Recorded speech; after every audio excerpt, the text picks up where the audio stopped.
Good news, everyone! It's Jake Ciely. I'm the surprise in your cereal box. I'm great! Everybody else sucks! Let's get dangerous. Yes, sir, random kid I just met. It's time to check the list. Oh, wait, you serious? Let me laugh even harder. You know what? You just made the list! Hooray! People are paying attention to me. It's all in football. Sure, we talk about it all the time. Really? No, burn.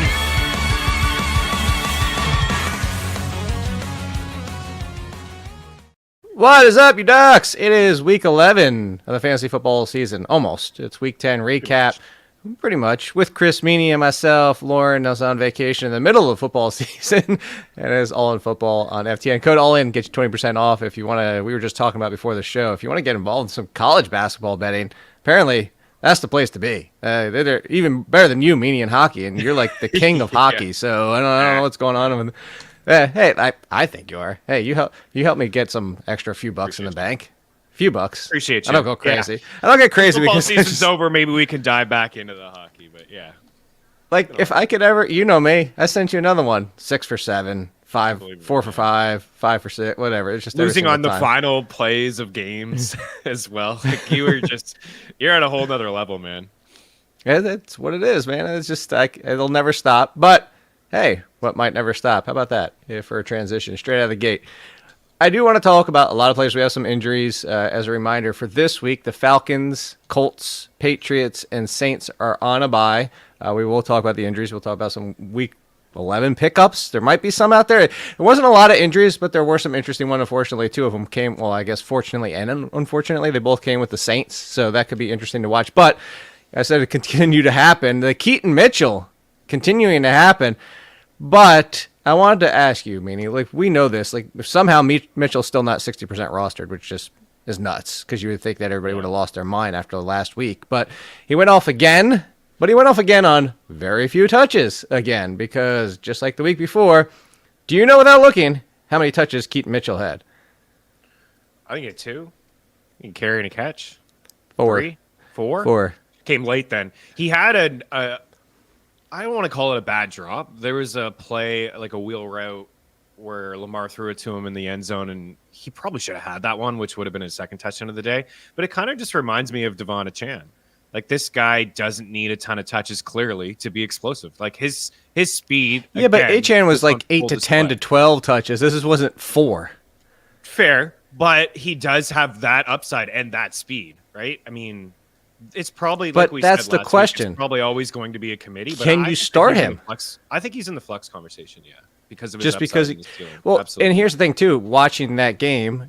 So again, we were waiting for YouTube TV. Apparently, they're working on this for next year, where you can actually pick the boxes because the overlay of the games yesterday was terrible. By the way, why are the Minnesota Vikings on 17 of the freaking mixed channels on YouTube TV? By the way, it's like, can I just get some kind of like I want to watch the Vikings, but not that bad. So anyway, like watching that game, there was actually a goal line touchdown taken away by Justice Hill at that point. So Justice Hill only had 2 touches, and if you include that one, he actually would have had 2 goal-to-go rush attempts. He had 1 without that one, and he actually scored in that one that got taken away. And then Gus Edwards scored his touchdown after that happened. So I'm bringing it up to say that like it's still a committee. It's still very few touches. Granted, it was 12-4-2. You expect more most weeks when they're not facing the Browns.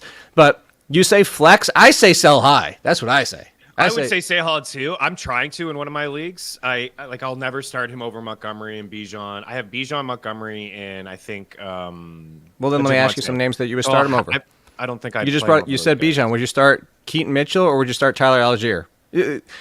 Opponent aside, just straight up. I would start Keaton Mitchell. Really? Yeah. Even with the guaranteed touches from Tyler Algier? Yeah. By the way, Bijan still only has 60% of the touches again yesterday. It just was like the fact that he got the goal line carry and everybody went nuts. Finally. Yeah, finally. And overall, too, like from his just the carries, that was the second most carries he's had in a football game. So Algier still had 10 touches yesterday. Most.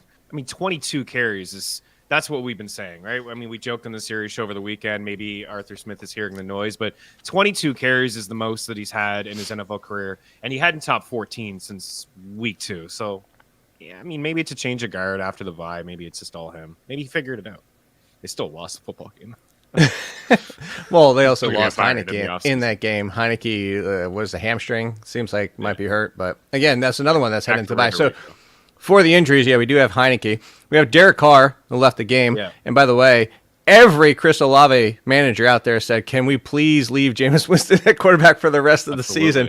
Because immediately comes in, hits Olave for a big play, hits Olave for a touchdown, keeps throwing to Olave, keeps throwing picks. It looked like, so last Jameis Winston we saw was smarter with the football. Like, he was actually more conservative. We didn't actually like that for fantasy. He looked like the old Jameis that we did like for fantasy, which is like 30 for 30. I was like, screw it. We're down 2 scores. I'm slinging it. It's kind of what it was. A beautiful throw to Olave. I mean, both the catch and to keep your feet in was fantastic as well. But I thought that was a nice toss by Jameis. And it seems like the same shoulder for Carr, right? That could keep him out. I know it's but they have their bye for a couple weeks. It could. And they said he could. They're optimistic he could be ready after the bye. So unfortunately, hey, you want to talk about a potential sell high? There you go, Chris Olave. Just in case if your trade deadline, like most trade deadlines are, I think they like. It's weird. It's because Yahoo's the week before Thanksgiving, and then ESPN's the week after Thanksgiving. So there's a 2-week gap on their trade deadlines, and then there's others mixed in there. I like the week after Thanksgiving in general.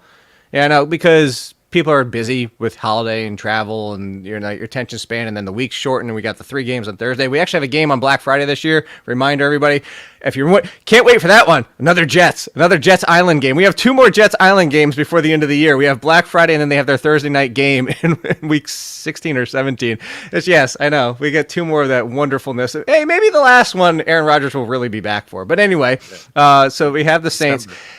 Also with that, Michael Thomas might have time to come back, but that's what I want to bring up real quick. A.T. Perry, big dude, a lot of speed. Finally saw him for the first time this year for really actually decent amount of plays on the field, and he got his first touchdown of his career. Would you grab him even with the bye just in case Michael Thomas isn't back, and just in case it's not Derek Carr anymore? Yeah, maybe. Just I wouldn't spend any fab. You could probably get him for free because I wouldn't imagine anyone picks him up because of the bye. But I don't think that you can start Michael Thomas ever. It's just would you outright drop Michael Thomas? I think so. Yeah, if his name wasn't Michael Thomas, putting him in my lineup. Yeah, it was 0. He's essentially Curtis Samuel. Yeah, he's not doing anything. He's got 1 game with a touchdown. Yeah, I would try to just take an upside. 4 for 60. He's old Jacoby Myers. Back with the Patriots, 4 for 60, 450, no touchdowns. He's just killing you in your lineup. I mean, he's unstartable. There's no consistency there.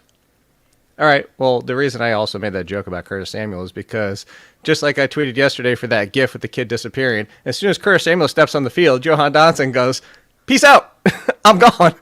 And it's not so much his fault. What do you have? 2 targets? He didn't catch either one of them. Didn't catch any of them.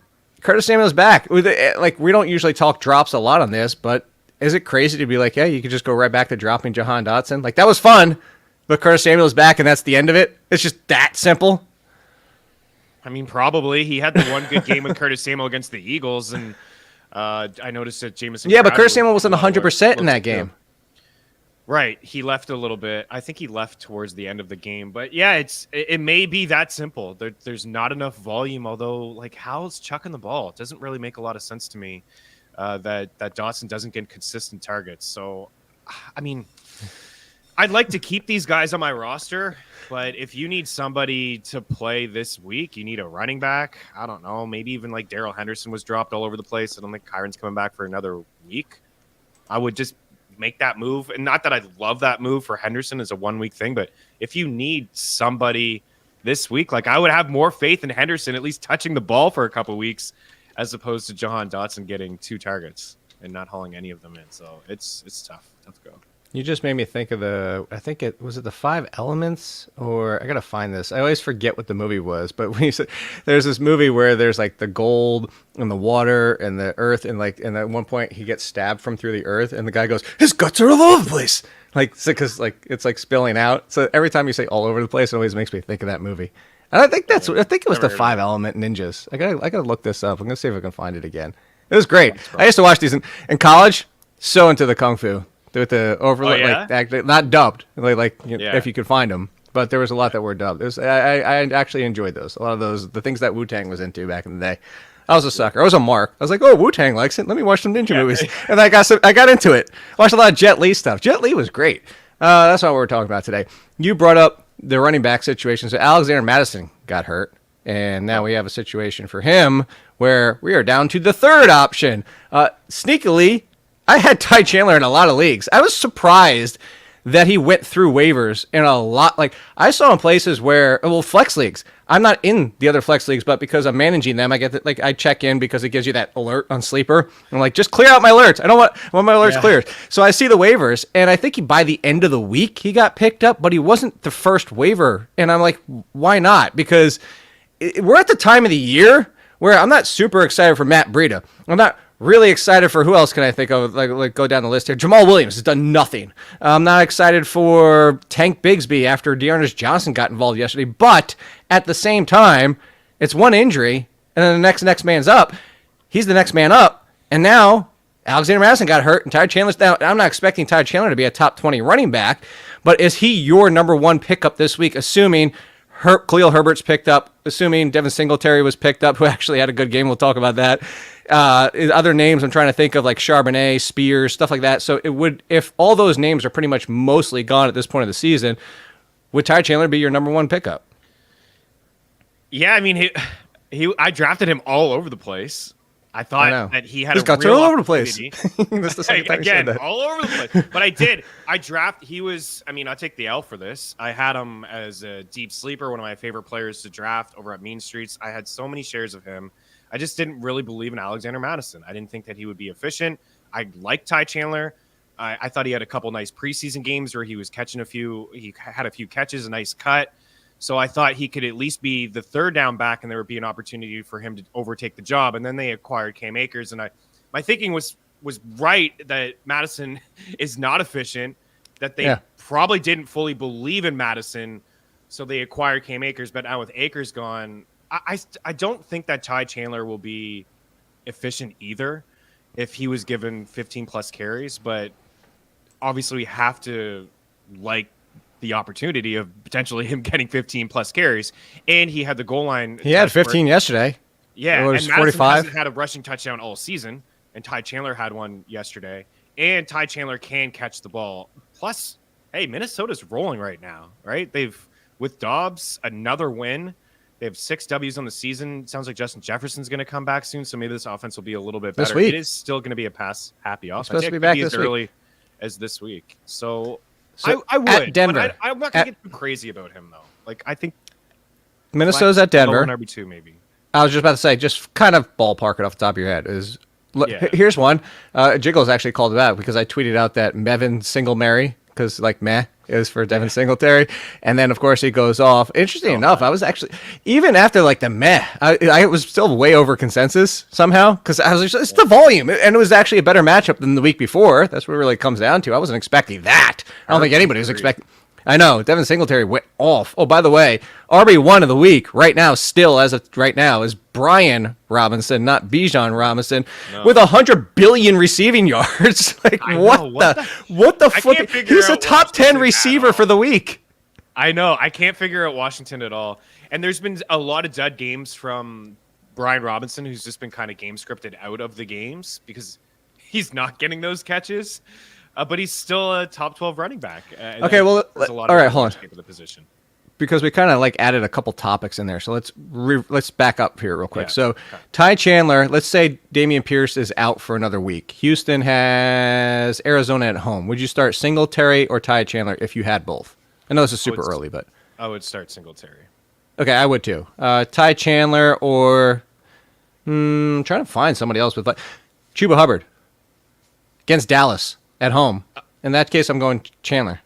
Yeah, we just saw. Okay. Like, no disrespect to Saquon, but I talked about him being in the 20s because of the matchup. Yeah. Okay. So I'm with you there. I think that's a good barometer to kind of get an idea. Oh, here's one. I'll give you one. Ty Chandler or Najee Harris against Cleveland. Najee Harris just keeps scoring touchdowns all of a sudden. He does. He does, and I keep betting them, and it's just a full-on timeshare between him and Jalen, and I'm actually okay with it. You would go Harris against Cleveland? Cleveland. The matchup against Cleveland is a tough one. And are we assuming there's no Mattison? then I would go Ty Chandler there. I don't think he comes back. We have yet to There is see. Mattison, it's kind of tight. There's still yet nobody's come back in the week. We've had the 10-day layoff because of the Thursday game. Nobody's come back in a week from the concussion. Actually, KJ Osborne was even cleared, and they still said And they no. still- yeah. So I would And not Roschon expect them. was, like almost 3 weeks.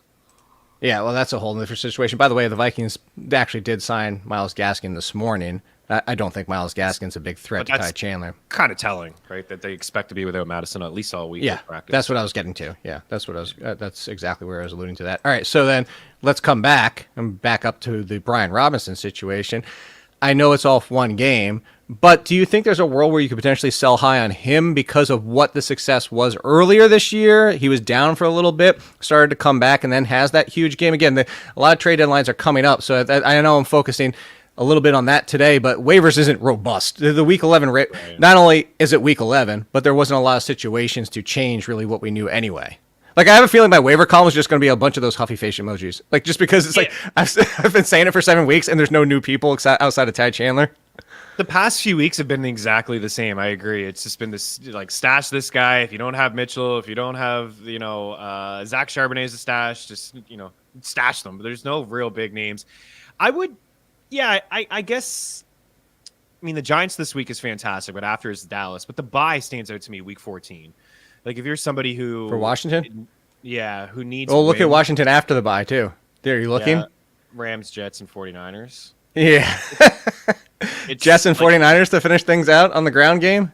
Yeah, I know. So if you needed if you were... I would say, yeah, like, I'd lean towards selling him, especially if you needed some wins. I think at this time of the season, I'm sure everybody knows this following you for years, like, you need to look at your schedule before you buy and you sell. You need to say, like, do I need guys at week 14 to get into the playoffs? If you feel like and a lot can happen, but if you feel like you're going to make the playoffs here, then start piling up on some players like that maybe have that bye week 13, week 14 that you can take advantage of your opponents. But I wouldn't be buying Brian Robinson if I was like a 4 or 5 win team. Like, I can't afford to have him on the sidelines week 14. But looking at the schedule, I'm not ecstatic about the playoff schedule. Yeah. So to come back to the one thing was you mentioned Darrell Henderson, and I did want to talk about him because Kyron Williams isn't back until at least week 12, which is next week. We'll call him next week, week 12. We're in week 11 because we've already got 99%, well, 95%, whatever the exact percentage is. I don't know. 1 out of 30. I'm not going to try to do the math. It's like 92 and change. I don't know. Anyway, point being, Kyron Williams isn't back this week. Darrell Henderson, massive drop. Drops are all over the place. Everywhere. Yeah. Darrell, if you had the choice just for week 11, I would bring that up with Ty Chandler. Ty Chandler or Darrell Henderson, who would you play in week 11? I need to see who he's got. He's got Seattle. I think I would play Ty Chandler. I think I would. But it's pretty close to me. Yeah. But more because of the split, Royce Freeman's still involved? Yeah, probably because of the split. The matchup is okay, actually, against Seattle. But even the last couple weeks, hasn't been great for him. He's got double-digit carries, not super efficient, couple catches here. But it is the split. I would take Chai, knowing that it's really going to be his backfield. And what's going on with Minnesota? It's offensively, I'm kind of feeling them at the moment. I thought you said Chai. I was like, Chai? Like, what were we talking about? Ty Chai. Ty Chai? Is that what we're doing? To go back to that, so let's see. We got that game. Yeah, as you mentioned, they get Seattle. Seattle, by the way, if Matthew Stafford does play, I still have concerns. That Seattle pass defense, you and I have been talking about this a couple times, better than people expected, and kind of almost shut downy. Is that a word? Shut downy? Yeah. Shut downified? Yeah. Like, Howell had the numbers, but it wasn't that good of a game. Like, if you look at it, especially for the receiving options, it's like, where did those numbers go? It's kind of like he threw into oblivion. Like, I'm looking at the box score, like, these guys, like, Howell threw like 300 yards. Where did they all go? Touchdowns. Like, yeah. They all went to Brian Robinson. Brian Robinson, 100%. Because the first half of that game was not much was happening. I think it was a 9-9 football game. But yeah, Seattle's 9-9. Legit. 9-9. Seattle's legit. Witherspoon's going to be a top corner in the league. He's made a lot of good plays already. I really like Seattle's squad, and it was nice to see Geno actually have a game against a team that everybody else has had a game against. So maybe he's a solid candidate for you in Superflex leagues. Okay. Then what else can we talk about for here? Noah Brown went off. Did it again. Made me look like a fool on the series show. We led with him, and I was like, there's no way. I have it written down here. There's no way that he's going to finish as wide receiver 2 with 100 and whatever plus yards. And what did he do? He finishes over 100 plus yards, and CJ Stroud did it again as well. Very, very impressive stuff. The issue here is Nico Collins was out, and Nico Collins the week before wasn't 100% through that game. Left. Yeah. So Noah Brown and Robert Woods is back too. No, Robert Woods is a factor, but he actually almost had a touchdown. Just saying. Are you interested in Noah Brown, or is this going to be I feel like Noah Brown, if he's still out there in leagues, I feel like this is one of the ones where you let other people go for Noah Brown. You let other people spend a fab. Maybe you throw a few bucks. Just hey, I slipped through the cracks. Everybody else is thinking the same thing, like a Ty Chandler last week. But that I'm not really going to be like, oh, I got to go all out. If you look at it with Houston, who's Houston have this week? They got Arizona. They got Arizona, Jacksonville, Denver. It's not too bad. It gets real tough for them to win the playoffs. Jets, but if there's a healthy Nico Collins and a healthy Tank Dell, he's the third option at best, I would say. But he's certainly worth a sprinkle. I'm surprised. He's more startable than Dotson. While Curtis Samuel's play 100%. And I'm surprised, like his ownership in the last day here. So it seemed like a late pickup for people. I know he was a sneaky. Because I was talking about Phillips and I was asking people for a sneaky pickup, and a lot of people were replying with Noah Brown. So maybe he was a late Sunday pickup because his ownership in Yahoo, like I said, up to 23% in the last 24 hours and still only at 25 after that big game, and knowing that there was going to be no Nico Collins. But when Collins comes back and what Tank Dell is given, and Dalton Schultz too, like he's also an option in this passing game for CJ Stroud. So I would sell high. I wouldn't let my league mates grab him. I would try to maybe move off of these couple of games. I mean, everybody's going to talk about CJ Stroud all week. Last week, everybody said Joe Burrow MVP, Joe Burrow long shot MVP. This week, that's what the media is going to talk about. They're going to talk about CJ Stroud, MVP, playoff contention, 3-win team last year, 2 picks in the first, 3 picks overall in the draft, how impressive he has been, the comebacks. So he's going to get, the whole team is going to get a lot of attention this week, and it may be an opportunity to say, hey, do you want this guy? Because he's got 300 yards in the last 2 games. It's you're not wrong there. So let's hit a few more before. Who's going to buy? Who's going to buy? Like the price, people won't buy. No, of course not. But I wanted to hit a few more quickly before we got out of here because there are a few. But by the way, there was a mention of Brock Purdy clearing concussion protocol. I think he was the one. But also, correct me if I'm wrong, maybe because I was wrong on the for. We are 1 for whatever concussions are. Wasn't his like iffy? Like, I feel like his was like, they were like, oh, he might come back into the game, and they were just kind of like, he's out. And it was kind of one of those, like almost the UFC ones where you just get, like, knocked out, but you pop right back up. Like, you're out for legitimate, like, 1 second kind of thing. Well, it happened to him a couple weeks ago, too. That's the one I'm talking about. Yeah, that was the one. It was, I think they tried the quarterback sneak, and he got hit at the end. Monday night, and he got back on Sunday. And everybody at the time was kind of like, oh, what if we have a Tua situation? Yes. Anyway. Yes. Yeah, but that one seemed like that one was just kind of like, just kind of like. Yeah, he apparently he felt some symptoms on the plane on the way back, but he passed pretty quickly. Yeah, that's what it was. It was like, yeah. Okay. Anyway, sidebar. So, but I think Mattison's was a little bit different. Mattison legitimately left. So, Jayden Reed. How interested are we in Jayden Reed? Because Christian Watson, I mean, look. Said it last week, said it the week before. I said just drop him because you can't play him. You need 2 games in a row. Let somebody else pick him up. I watched somebody else pick him up and start him. It was hilarious. I watched it. No, not against me, unfortunately. It's still hilarious.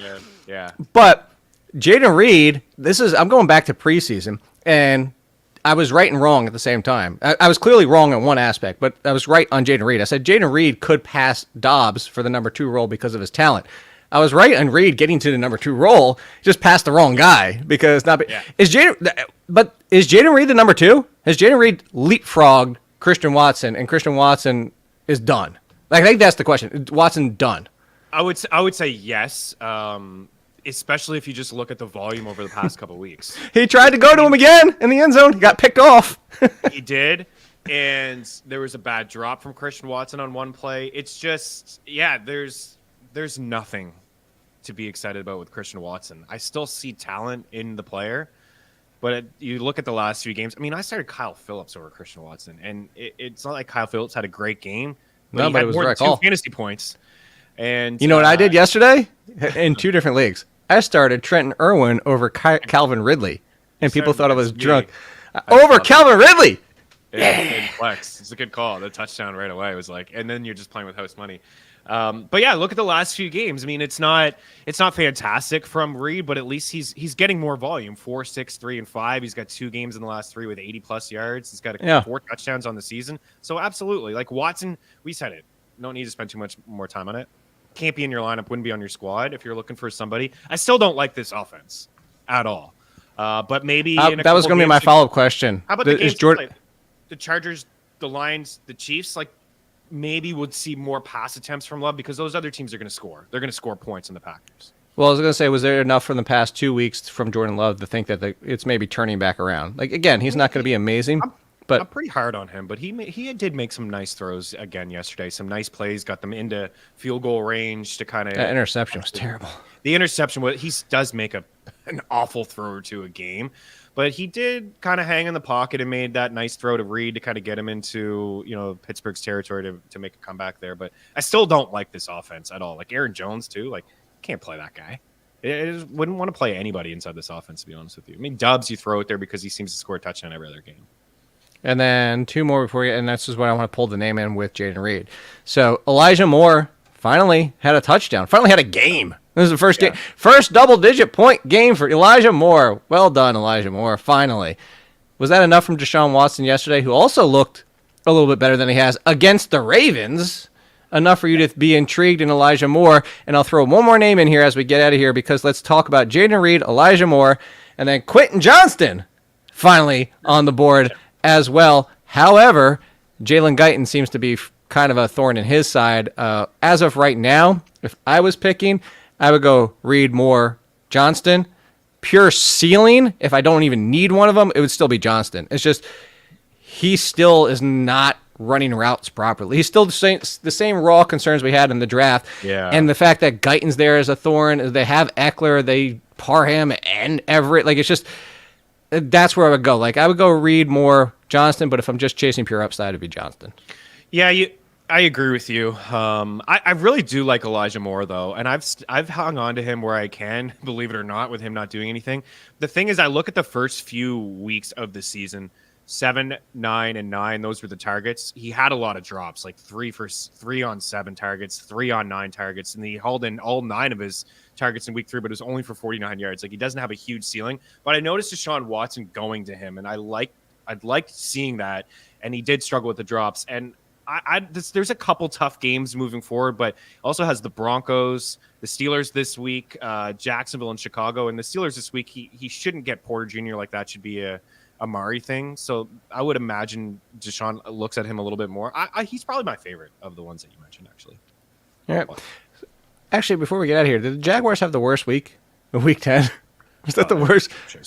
They were because I forgot I wanted to bring that up. He is in the Ducks. He's in the worry column.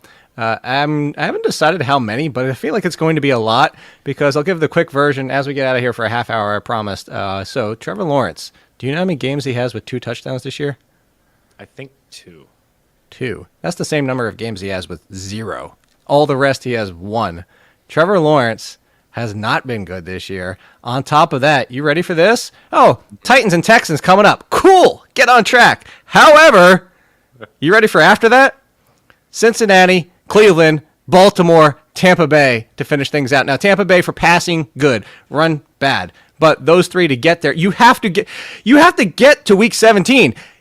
If you're trying to get to week 17, Trevor Lawrence isn't your answer. I'm saying that right now. He was the biggest sell-high candidate for me over the first few weeks, but nobody was buying him because he wasn't having any good games. But I was talking about the schedule. I even went back further, like a few weeks before. I was like, oh, he's got Buffalo, and then the bye, and then out of the bye, San Fran. And then I was looking at those other matchups, but like everyone kept telling me, and they weren't wrong. Like, dude, nobody's buying Trevor Lawrence because he's not playing good. You can pick him up off the waiver wire. Just don't even bother picking him up off the waiver wire. So, yeah, it hasn't been great. I actually think that he'll be like I will have him ranked as a top 12 quarterback this week against the Titans, but all those other games. Oh, against the Titans. Yeah, all those other games that you met, that may be an opportunity to sell Here, if he has I'll leave it on this. that week. If you told me now I had to pick only one, I can't play this week and next week. I only have to pick one. Rest of the season, Josh Dobbs over Trevor Lawrence. Thumbs up. Drinking the coffee. Absolutely. Make sure you drink the Kool-Aid and follow Chris Meaney at Chris Meaney. Code ALLIN, 20% off at FTN. The waivers will be out on The Athletic tonight at midnight. Lots of ducks for Trevor Lawrence and Tony Pollard. But we will talk about that later. On Wednesday, ranks. Here we go. Enjoy the rest of the day.